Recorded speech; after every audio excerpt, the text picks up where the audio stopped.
That's a Nivia, whole bop. What's up, ACS? How are you? I mean, there's so many things.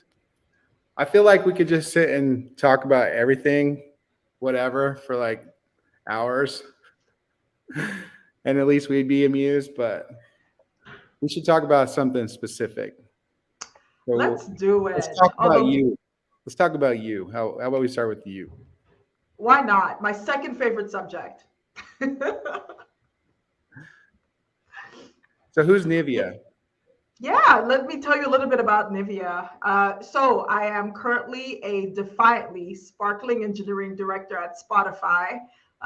Before I've been at Spotify, it's coming up on 7 years now in July. Before that, I was slinging my consulting wares as Seems like an forever. agile. 7 years is like an eternity in tech. My goodness. These days, absolutely. Most tenures nowadays are like 2 years long. But yeah, I'm definitely a veteran. I'm like roaming the halls like the ghosts of Spotify, basically. Yeah, before that, I was a consultant, mostly in like the fintech and health tech space. Then, way before that, I worked at a place, and I think this is where we met, Andrew. I worked at a place called DDI. I was started out there as a plucky project manager, went into QA testing, eventually went into product ownership. And as I was doing that stint, I was learning about DevOps. And there was this interesting little conference being put forth in Pittsburgh. And I think that's where we met, right? Do you Yes, remember that? at the time I was living in Pittsburgh, my math says like 2014 ish.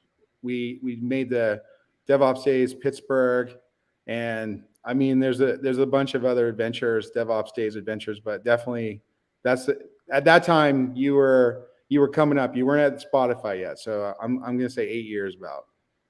It's true. I was on the come up. I was still at DDI, and we were still trying to understand how to bring together some of our agile practices and the software engineering teams with some of our continuous delivery practices at the time that were non-existent.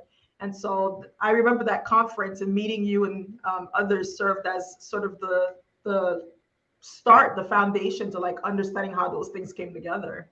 Yeah, and I won't give away like how old we are, but I think you kind of came up and saw some of the like the first .com crash, and like you're in a few different phases of Oh your my own God.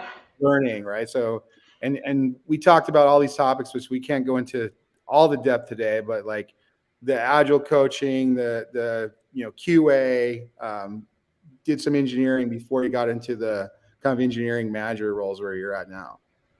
Exactly. I was long ago, way back in 2001, right near the first dot bomb. I was a web slinger. They were called webmasters then. Remember that title? My God, if you could write HTML and CSS, you got a job. So I got a bunch of like every terrible If you Flash could spell website. Java, you could get like a six-figure salary. I mean, really, it was that simple back in the day. Oh man, that dried up rather quickly back once the first dot bomb hit. And so, yeah, I had to pivot into some of these other roles. But you know what? Here we are. We've made it. We've somehow survived, and now we have war stories to tell. I'm sure you do Well, too. there's more stories to make too. We have some other fun stuff to get to, but just because we touched on this, and I know this has affected a lot of organizations. Do you have any good advice for those people who are kind of in that? I feel like what happened the first time I watched one of these like cycles is I was in a place where I I had enough kind of skills to get into conversations, but because of the market was flooded with all these people that were all just laid off from their web jobs. It was just really hard to get even an interview in some cases because people were My getting like goodness. 60, 50, 100 resumes. And my strategy at the time, so this is like the timeline you said, 2002, 2001 or whatever. I went and hid in grad school from the economy. So I don't know what your advice would be to all these people who are trying to figure out what to do next, but that would kind of be an interesting thing to get your perspective on.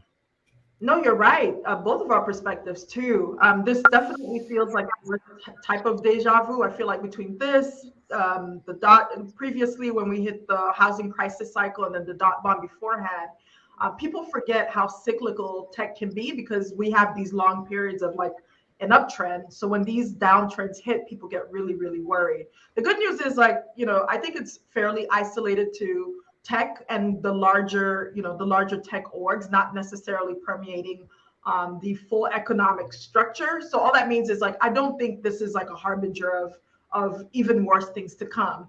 But to your point, like the influx of resumes, the noise in the crowd that exists today.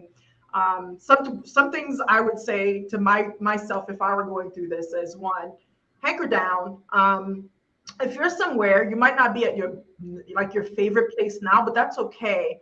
Learn what you can while you can. So wherever you are, just try to learn and try to be focused on your learning so that when the next opportunity surfaces, you have the skills ready. So hunker down.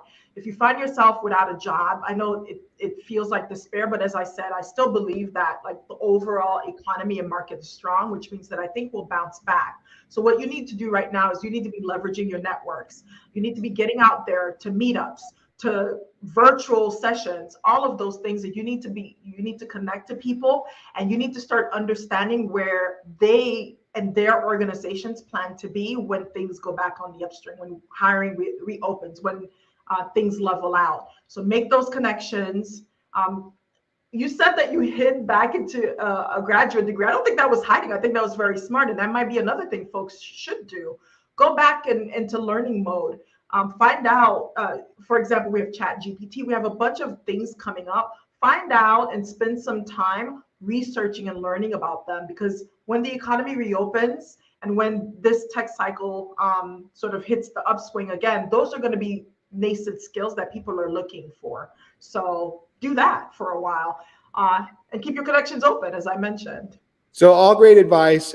Really quick question or really quick story about my personal experience at that time. And I was in this thing where it's like once you get to kind of 3 to 5 years of experience, the conversations you can have change dramatically. But Yeah. we're in the early phase of like 1 to 2 years where I was at the time, so like 2001, whatever, like programming jobs, and I had submitted a resume to a job that I was basically a perfect fit for. Like the salary, the skills, like everything about it.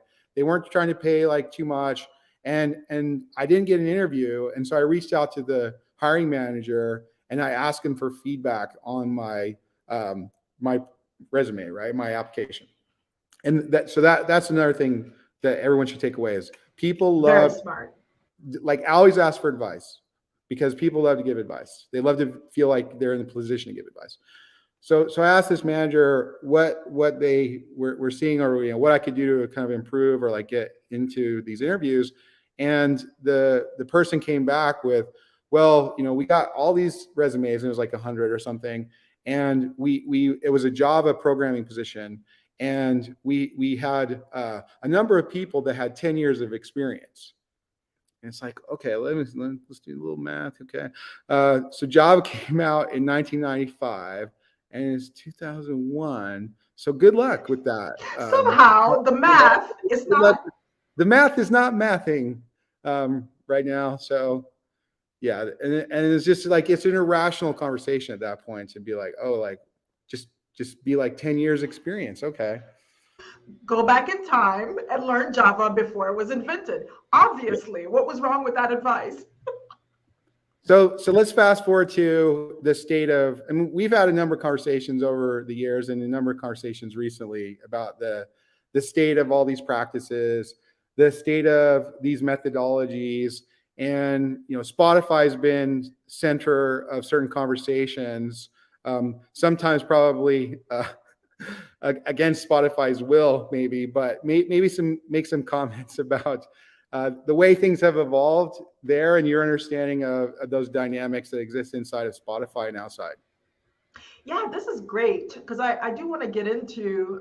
I consider you one of the founding members of this DevOps movement. So I'd love to get your perspective I, on it I, too. I sometimes people blame me like you just did, and I say I didn't invent it. I just stole it from my friends. I don't like.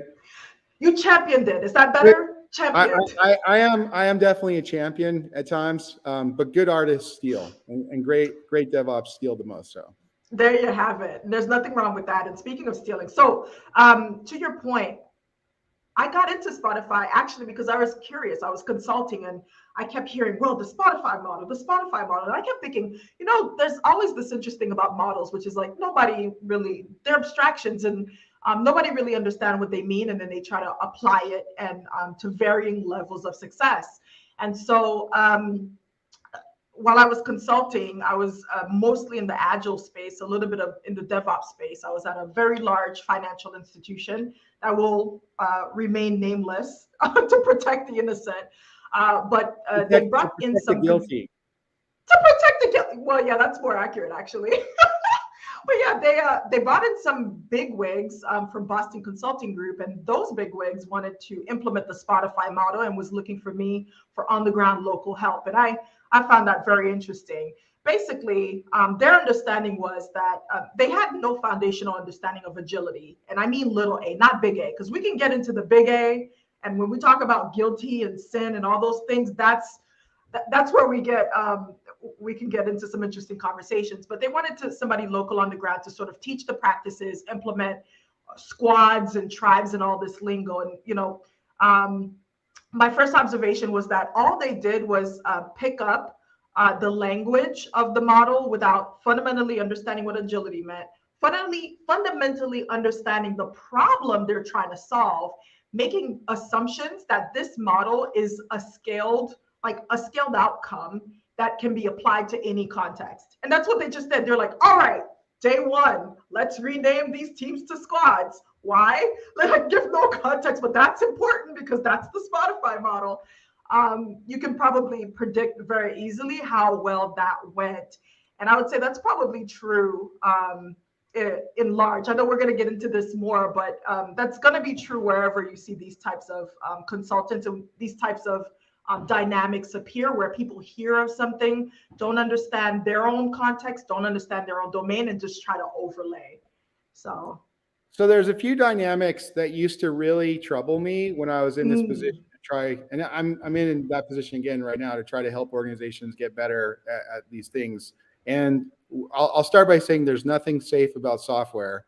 And then, like related to one of the points you're making, I think that at a high level in a lot of organizations, they like this reductionist, simplified approach where they can install a methodology instead of facing the actual problems that they have head on and trying to solve their specific problems in their specific context.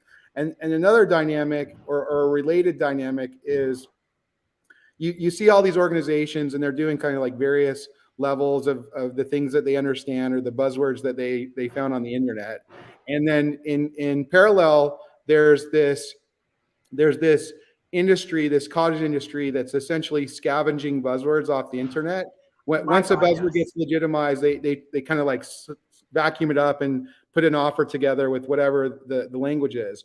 And it used to really frustrate me when I watched this happening, or one watching it happen is frustrating, but also like, why would you want to do that? Or why would you think that's a good idea? And what I came to realize in the middle of this, and some of this is backed by some academic framing and some academic research around organizational dynamics, is that in the early phases of a movement or a methodology, and I think this applies to the DevOps conversation or the Spotify conversation or Agile for that matter, that the motivation for the innovators and the early adopters is to get a competitive advantage. So they have some understanding of their mission and they're making this investment with that understanding in competing and getting an advantage. And then what happens is they actually get an advantage, and that's a demonstrable advantage that you can start to measure, and you can start to say like, these metrics, the Dora metrics, or this state of DevOps report, and these things are faster and safer if they're doing these things this way. And then you see this shift in the market as it comes into the majority. So maybe there's like this lip of the early majority that's still advantage seeking, but as you get into the middle of the majority, the motivation for those organizations is no longer an advantage. They're actually seeking legitimacy. So the beginning of the story, you're seeking an advantage, you get an advantage. As you get into the middle of it, and that's what allows these organizations to simply rename these things and change nothing else, right? And you see the same thing over and over with the DevOps conversation, with the SRE conversation. We're just going to get this vocabulary. We're going to change nothing else. Agile meant that we didn't change anything except for we stopped writing documentation. We started having a daily stand up and we stopped writing documentation, and now we're done. And then everyone wonders why they're not good at software.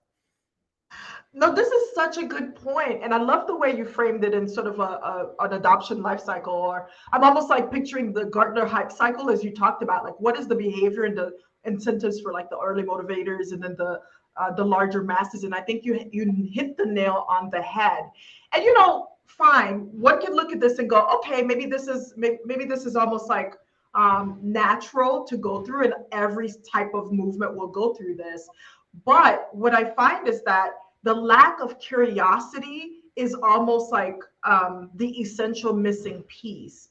And so as these organizations, as these movements move through this hype cycle, if they don't harness curiosity from the people adopting these movements, then inevitably we're going to hit maturity and we're going to hit decline, which is what I think we've seen with Agile. I mean, to me, the everybody's marked the death of Agile before, so I'm not new here, but like to me, the death of Agile really was when we started to see things like safe and less.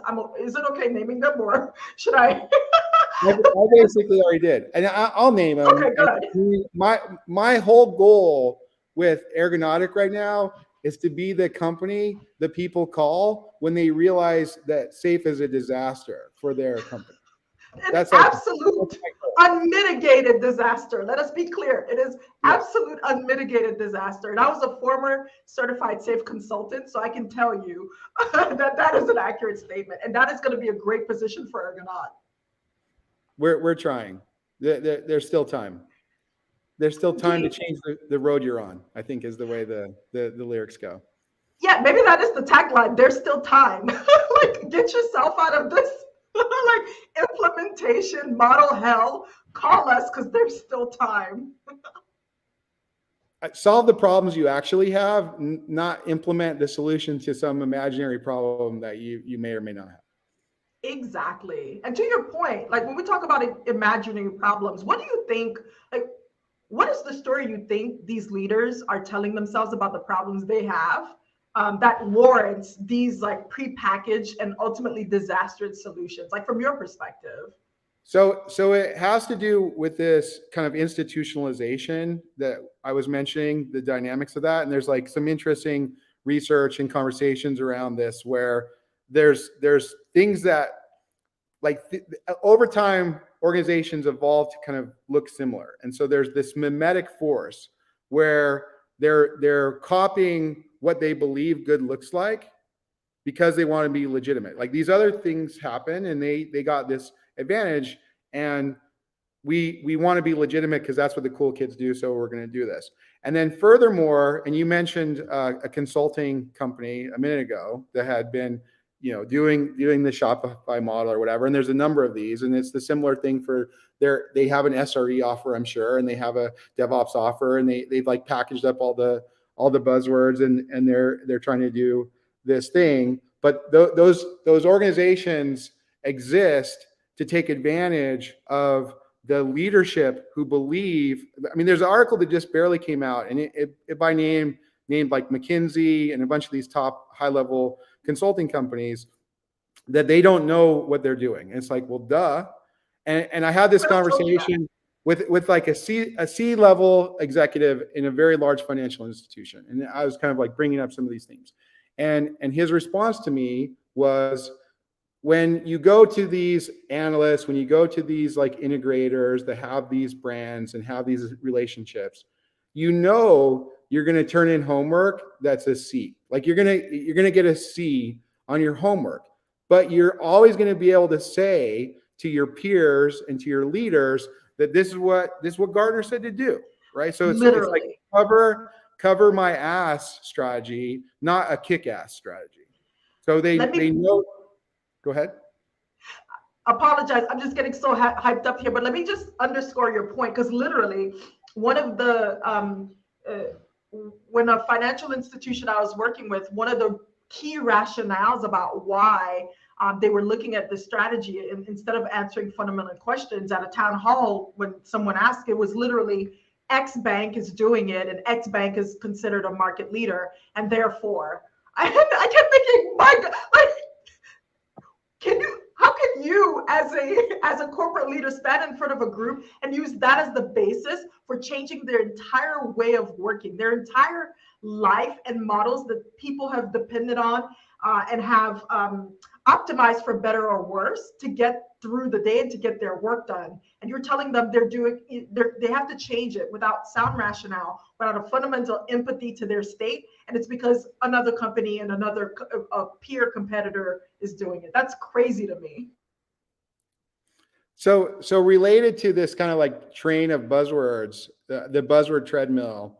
One of the things, like last time we had a conversation, which wasn't very long ago, I mentioned that there's like people trying to spin up this conversation around platform engineering, and specifically like referencing Backstage and some of the stuff that you would have line of sight to at Spotify, and we'll disregard for a minute the fact that I haven't seen anyone in any of those conversations say something that wasn't said at a DevOps days in 2010. But we'll disregard that for now. And I would just like to hear your kind of like understanding, and we already had this, so I kind of know the punchline, but what's like your perspective on the way platforms, because when I mentioned platform engineering last time, you're like, what is that? I don't even know, right? And so you're like inside of the Spotify bubble, and sort of like other people are pointing at you and saying that you're doing this, and it's like not even a thing that you had kind of like put a word to. So just maybe go into a little bit about the last kind of few years of the projects you've worked on there, and like some of the investments you're making, and sort of how you think about developer productivity and the kind of things that facilitate that in Spotify. Definitely. And the usual disclaimers of not here as an official representative of my company aside, I would say it's interesting, because to your point, in one way I feel as though we are once again falling into that trap of using aspirational models as gospel. And so I worry of us going down in that direction without understanding what we're actually asking for. So specifically for me, and specifically for my orgs, what I do enjoy about working at a place like Spotify is that we do dog food quite a bit. Similar to when agile coaching was being built up, it was a practice that you can point to. And although it was imperfect, you can at least have different teams trying out different things locally and then coming together and converging the knowledge. I'm seeing that with Backstage too. And what I mean by that is we internally, we're encouraged to use the tool. We're encouraged to learn and provide feedback about the tool. And more importantly, we're encouraged to learn more about the problems that the tool solves. So, for example, my employer has a platform engineering subject matter experts, of course, but each team it's pressed upon each team and each organization. And I've led organizations over the 7 years from ranging from 200 to now I'm in a nascent organization. We're about 30 people.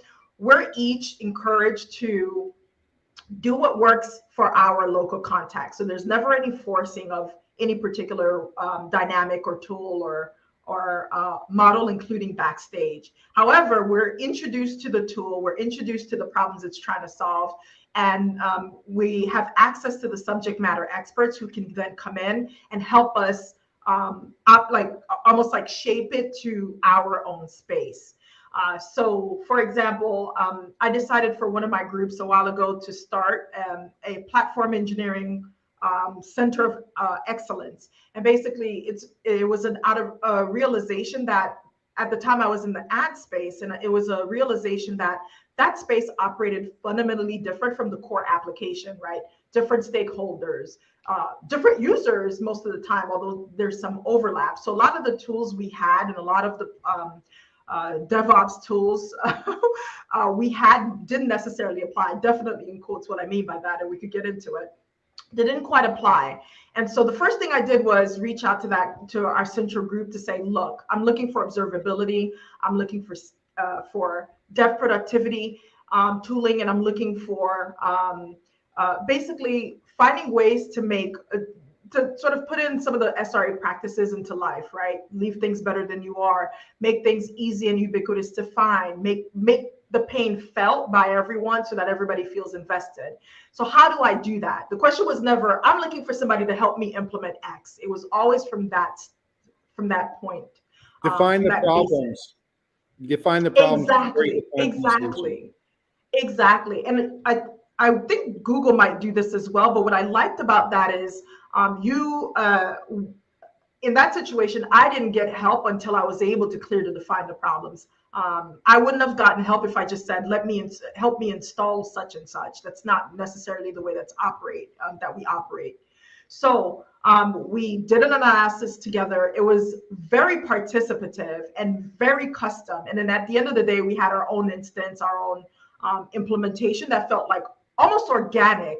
And so it didn't even feel like it almost felt like a different tool at the end of the day because it was that integrated into our own processes and needs. That's the sort of nuance people miss when they talk about anything, including Backstage. You can't just go and like take a particular tool, model, anything of that nature. Rub some Backstage on it. Rub some Backstage on it. And before that, rub some Agile on it. Rub some DevOps on it. Like, stop rubbing things on things. Like, it'll never work. You need that level of local understanding, nuance. And I think we talked about it last time, and I want you to expand on this point, but we talked about the fact that you need to immerse yourself. I think you were sharing your how you were learning a new language. I think it was Arabic. I'll let you tell the story, but like the key to unlocking true learning is immersion, if that's the word, immersion into both the domain and the problem space. And I think that's what gets missed when we do all these rub and sprinkle things, like implementing these out of the box solutions. Yeah, absolutely. The platform, I want to make a quick comment on some of the stuff you just said, and then I'll go to that thread. So there's the language I started using over the time, and from a platform perspective, I've been part of the Pivotal, like Cloud Foundry ecosystem, and then the OpenShift ecosystem, and watched a bunch of people try and fail and succeed in different ways. And so like the argument I try to get people to realize is that the platform needs to be an ongoing negotiation between all of the selfish interests in favor of the collective interest, right? So it's like if you optimize too much for the developers and sacrifice security and sacrifice operations, then you're not necessarily winning the big game. The language I like to use around this is a fit for purpose platform. So you want the platform to be fit for your purpose, not to have like some abstract thing that like checks some boxes. And then related to what you just brought up, and I have a couple talks that I did and some more that are coming up around this model of basically using some of the research and models around foreign language acquisition and applying them to skills acquisition in general and tech skills acquisition in specific. And one of the things, so immersion is not actually necessary. In fact, there's some like really fascinating, there's one guy that's making YouTube videos right now that learned Japanese so well that the Japanese people think he's a native level speaker from anime. And no. Yeah, it's like crazy. Like his intonation, all his pronunciation, like so good. I'll dig it up. I can't remember his name off the top of my head, but I stumbled into it a while ago. And like you said, I'm studying Arabic, and there's like all these little language learning communities have pockets, and then there's these polyglot language learning communities, and they have their own conferences and their own thing, and they have like their own little tricks and politics about how to learn languages. But the theme that does connect all these together is not necessarily emerging because you can't always get that, is you need access to native speakers to make There it progress. is. And so you see this in lots of kind of like subcultures where, and you see this with people trying to learn English. So there's an English teacher who's not a native level speaker, right? And so they learn English, and then when they come to the U.S. or they come to England or wherever, then they still have to go through this other arc to get to where. And I'm experiencing this with my own language learning journeys, where when you can do the homework, when you can do like the Duolingo, where you have like all the time in the world to like kind of figure it out, it's a totally different experience than when a native level speaker is giving you this kind of input. Just another quick aside of something I'm fascinated with from the language learning kind of literature is this notion of comprehensible input, which is basically saying if you understand everything that you're given, you're not learning. And if you understand, too little or at extreme nothing about the input, you're not learning. The optimal way to learn is that you're going to be given stimulation with the language that is just beyond what you can comprehend, right? So you're constantly pushing into that. And then another thing that's from like, there's a whole rich body of interesting stuff to pull on here. And I think this is definitely related to my experience with learning technology and what I've observed in other people learning technology. You will only learn a foreign language to the level of your necessity. So Absolutely true. so at the point where your needs are met, you will not learn anymore, and that explains why you see communities where people can come from a foreign country and they don't need to learn English. They can, in the pockets of that community, they can speak Korean or Polish or whatever. Their community supports them. Their needs are met. Like, why do they need to learn anything else? Yeah, they're functional. They have a functional level. So in tech, you see the same thing where organizations they might aspire to be better at tech. Like there's a whole longer thread, and you've seen some of my rants about the talent shortage stuff. But the necessity of that org has been met to some degree, or they would be learning more. They would have learned. Their tech would be better.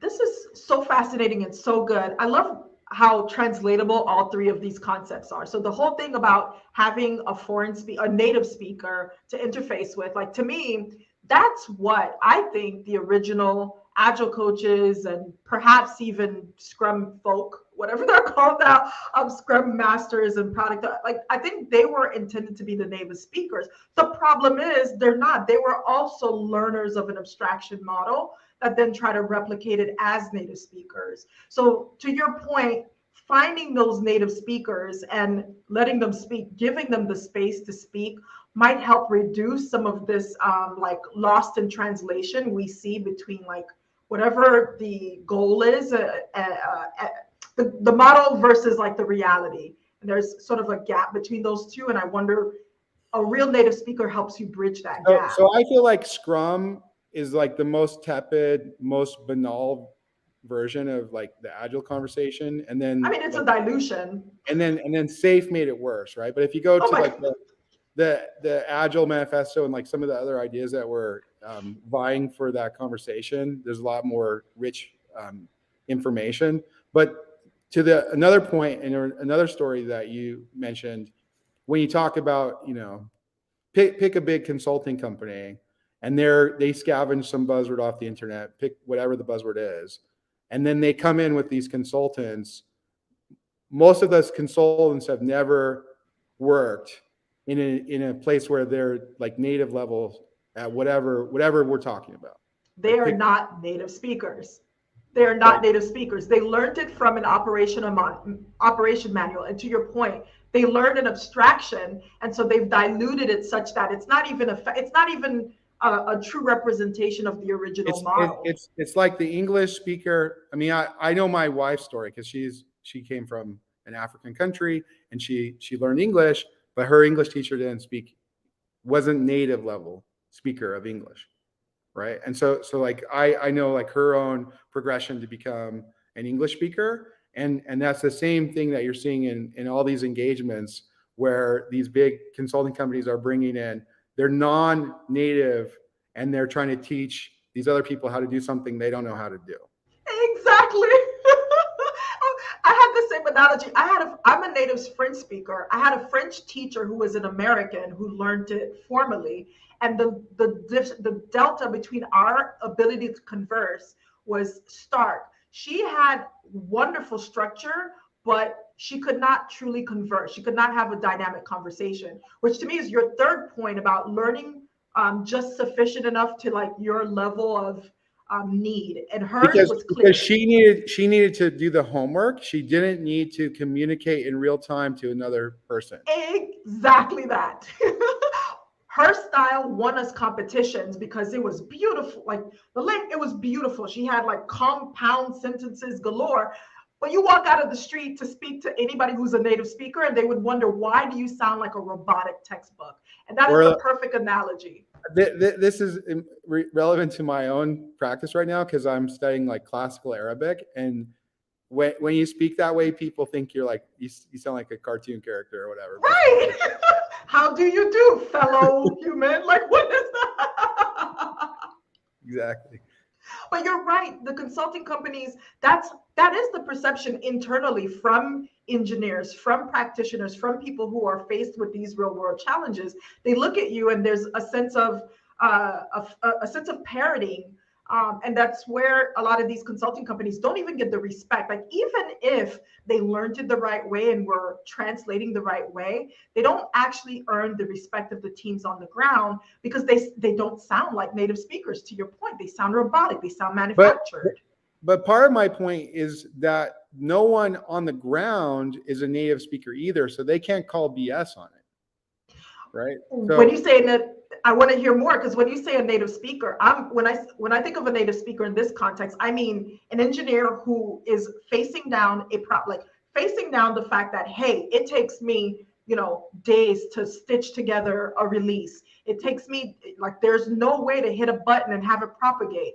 Like, to me, that's what I mean by native speaker. But I think you mean something different, and I want to hear more. no, so like think about the different kind of context we set up, right? So the context that you have in Spotify, for example, is very different than the context than you might have in like a large financial institution, right? And so there's various levels of what we mean by native, and we're probably like abusing this metaphor at some level now. But the person that's in Spotify and like work this way, or pick a big cloud company or whatever that has been cloud native for whatever, and you can go on Quora and find articles from 10 years ago where they talk about how engineers at Google reject Agile, or reject like the kind of like I remember. scrumification of Agile, right? Yeah. So like on one hand, and it goes back to this arc of the late adopters, late stage. So it's like late stage Agile adoption. There's no one involved in both the consulting side and the kind of like coached side that has any context to call BS on it, right? So it's like the Facts. the English teacher in the African village that doesn't speak English teaching English to the children, and none of them are ever going to challenge that English teacher. Exactly. Because, yeah, what's the basis? I completely agree with you. Do you think it's just stage adopters though who face this problem? Like, what would be unique about late stage adopters? Because I could see that happening to maybe not early adopters, because there's, maybe people who've had experiences that could transfer. But like, what do you think is unique about that stage? It goes back to the point I was trying to make about they're seeking legitimacy, right? They're seeking legitimacy, not an advantage. Because if they were really analyzing the problem they have and driving some strategy with some metric, they would do very different things than if they're trying to install the methodology, right? Like the goal becomes to install the methodology, not to win some other game that the organization needs to play. Full circle, 100% accurate. It becomes what is that, like self defeating or self fulfilling purpose? Self-fulfilling prophecy. See, exactly. And so far away from the actual solution that it has no chance in succeeding. But this is also why there's some benefit to this kind of like new buzzword thing, because what you see happening over and over is the agile people will come and they'll have like some investment, and then the politics will shift a little bit and the budgets will shift a little bit, and then it's like, well, that didn't work, but like let's try this DevOps thing, and then like let's try this SRE thing, and then and like each of those are groups that got funded in some different way, and so it gives you this like way to take and kind of recycle the problems with the org chart and the funding model in a way that you can not necessarily make good progress, but like change something in the spirit of making progress. And that's certainly easier than the hard work of actually taking an internal look and deciding, look, there are some fundamental challenges here to either the business strategy, the product, like whatever strategy you look at, taking a hard look at those is much harder because those probably also come with consequences that are that are harder to implement and face than, hey, the model didn't work, let's switch consulting companies or let's shift to this new framework. But connecting what you just said to what I just said, I think that like over and over, going back, however far into the past of my kind of career, whether it was agile consulting or DevOps or whatever it is we do now, you get into these conversations and people are like, oh, we do agile. We have agile. It's like, oh, we do the DevOps. Oh, we have the SREs. It's like, okay, well, the SREs aren't the same team as the DevOps people. They don't even talk to each other. And then like, you got these agile people over here and like, you're not good at software. So like, what are you doing? Right? Like, yeah. What are your clients paying you for? To be good at those, or like you're not good at software. So like, who cares what words you rubbed on it? Like, are you going to be good at software or not? Like, if you want to get better, maybe you should step away from the buzzwords. Second tagline: Are you good at software or not? Like, you keep coming up with these. You need to write them down, buddy, because they're on. We've been discussing, the Little Idea T-shirt factory or whatever that we start putting. I want 7 T-shirts right now. Pre-order. Well, I said this at the beginning, and I think it's true that I could just sit and talk with you for hours. So, in the spirit of getting other things done today and tonight, what are kind of like your parting wisdom for the young bloods out there? Parting wisdom for the young bloods. I really love how you've applied like language learning into this existing paradigm and how that should shape problem solving in general. I would say, like, I can't think of a particular area where it doesn't necessarily apply or you can't learn from. So, first concept to me is like, again, understand the problem. We've already beat on that point. Native speakers, finding native speakers or understanding when native speakers are missing, I think is another one that you bought in. What is your learning threshold almost? Like, what does sufficient look like for you? And hopefully sufficient looks like for you, apply the solution until the problem is either resolved or has mutated in a fundamental way. But knowing that, I think, is another key thing. Those are 3 key takeaways for me.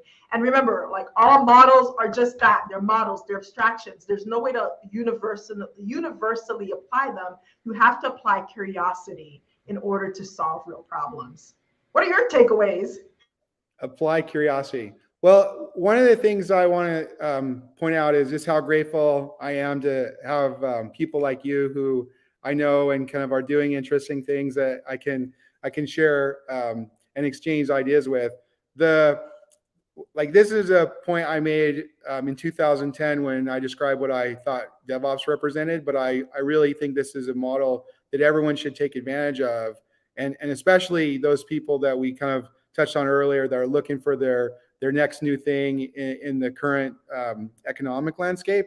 And that is that because right now we're talking to each other through the internet, right? And Spotify exists to like send music through the internet. And we live in this amazing, magical time where we can be parts of communities that are global and that we don't have to solve every single problem from first principles. So you want to be able to identify your problems and identify what those principles are and apply them, but you don't need to necessarily go through every stage of learning by yourself, and you can learn from these communities of practice. So what I really love is this community and being able to share ideas with you and with other people. And that's where I would try to encourage people is like, figure out what's the thing that you want to learn, like what is your need to learn, and then find native speakers that are part of that community. And these global communities of practice are, you know, and some of them are around different products or some of them are around different open source projects, but just get into the middle of those communities of practice and put yourself out there, and you're going to be able to one, learn, and two, open some of those doors. They'll give you other opportunities. Wonderfully stated. I feel like 2023, the mantra for me is finding and building community. Perfectly stated, Andrew. We're coming together. One way or another.